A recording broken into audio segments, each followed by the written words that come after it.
Assalamualaikum warahmatullahi wabarakatuh. Saya Mutiara Fitri dengan nomor induk mahasiswa 20135196, Prodi Manajemen Perhotelan Universitas Negeri Padang. Tujuan saya membuat video ini untuk memenuhi tugas akhir semester Bahasa Indonesia dengan dosen pembimbing Ibu Revisa Ananda SPD MPD. Baiklah, pada presentasi kali ini saya akan membahas tentang bagaimana cara presentasi ilmiah yang baik dan benar. Cara presentasi ilmiah yang baik dan benar yang pertama adalah percaya diri. Kepercayaan diri merupakan salah satu hal terpenting yang harus dimiliki oleh seseorang ketika hendak presentasi. Kegagalan yang sering dialami oleh seseorang yang mempresentasikan suatu rencana proyeknya adalah karena dia tidak memiliki kepercayaan diri dalam dirinya. Kepercayaan diri ini harus dilatih sedini mungkin. Ketika masih duduk di taman kanak-kanak sampai sekolah menengah atas, kita pasti dilatih untuk tampil di depan dan menceritakan tentang apa saja. Untuk itu, kepada siapapun yang akan melakukan presentasi, tetap percaya diri untuk tampil di depan para peserta ilmiah. Memang tidak mudah, tapi semua bisa dilatih. Cara yang paling mudah untuk diterapkan adalah dengan berbicara di depan kaca. Melalui itu, kita bisa melihat kelemahan dan kekurangan kita dalam mempresentasikan suatu hal. Setelah tahu kelemahan dan kekurangan tersebut, kita hanya tinggal membenahinya untuk bisa menampilkan presentasi terbaik. Yang kedua, dengan pembukaan yang berisi tujuan. Ketika presentasi dilakukan, hal penting yang harus dilakukan adalah dengan menyampaikan tujuan awal kenapa kita berdiri di depan para peserta ilmiah. Hal ini tentu penting karena para peserta ilmiah jelas harus tahu kenapa kita harus berdiri di depan sana dan topik apa yang hendak kita sampaikan. Dengan menyampaikan tujuan itu, audiens pun semakin tertarik untuk mengikuti presentasi kita dari awal hingga akhir. Namun, ada hal yang harus dicatat. Membuka presentasi merupakan suatu hal yang sangat sulit. Disinilah momen-momen penting kita untuk dapat menarik perhatian peserta ilmiah. Intinya, apabila kita berhasil menarik perhatian para peserta ilmiah, presentasi kita pasti akan berjalan dengan lancar. Tapi, apabila kita gagal dalam menyampaikan pembukaan itu dan meruntuhkan simpati peserta ilmiah, jelas kegagalan presentasi kita sudah ada di depan mata. Untuk itu, kita perlu mempersiapkan diri dengan baik untuk membuka presentasi yang akan kita sampaikan. Yang ketiga, dengan menguasai materi beserta peserta ilmiah. Pada hakikatnya, orang yang berhasil dalam presentasinya itu bisa dilihat dari apakah orang tersebut mampu menguasai materi dan juga peserta ilmiah dengan baik atau tidak. Hal tersebut tentu dapat dilihat dari bagaimana gerak-gerik kita sebagai pemateri dalam menyampaikan presentasi, dan juga bagaimana cara kita dalam menggiring peserta ilmiah untuk hanyut dalam materi yang disampaikan.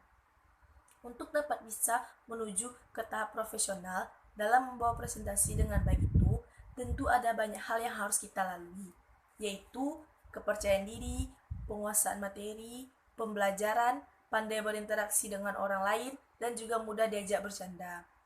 Dari poin yang saya sampaikan tadi, merupakan elemen-elemen penting untuk menjadi presentator yang baik.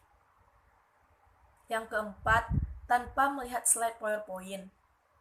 Hal paling mengganggu yang biasa peserta ilmiah lihat ketika mengikuti sebuah seminar atau presentasi dari orang lain adalah ketika pematerinya terus-terusan melihat slide PowerPoint saat menjelaskan materi.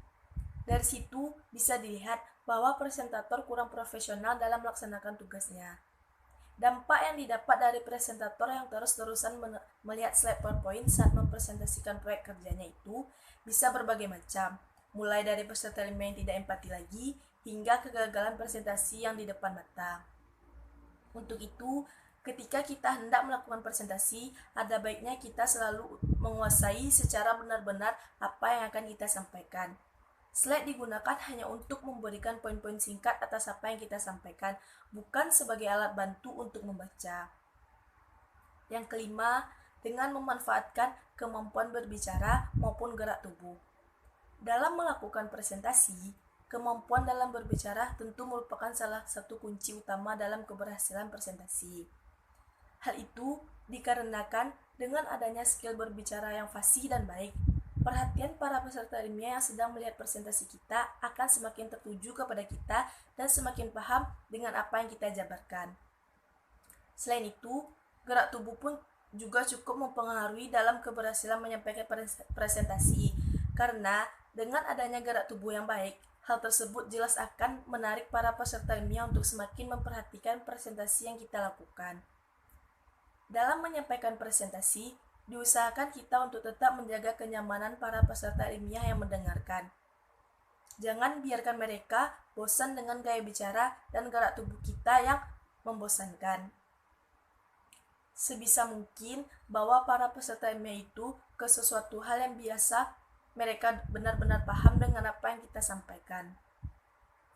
Yang keenam, dengan menjelaskan setiap poin yang disampaikan. Salah satu tujuan utama dari presentasi adalah untuk memaparkan sebuah rencana atau sesuatu yang telah dibuat. Oleh karena itu, ketika kita berkesempatan untuk mempresentasikan sesuatu yang telah kita buat, maka sebisa mungkin kita harus bisa menjelaskan setiap poin yang akan disampaikan. Dengan demikian, peserta ilmiah yang mendengar pun semakin paham dan mengerti apa yang hendak kita sampaikan. Yang ketujuh, dengan terus latihan. Kunci utama yang harus dilakukan ketika benar-benar ingin bisa melakukan presentasi secara baik dan benar adalah dengan terus berlatih dan berlatih.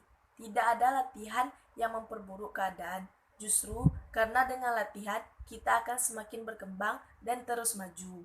Untuk itu, selagi masih ada waktu, sempatkan diri kita untuk terus berlatih.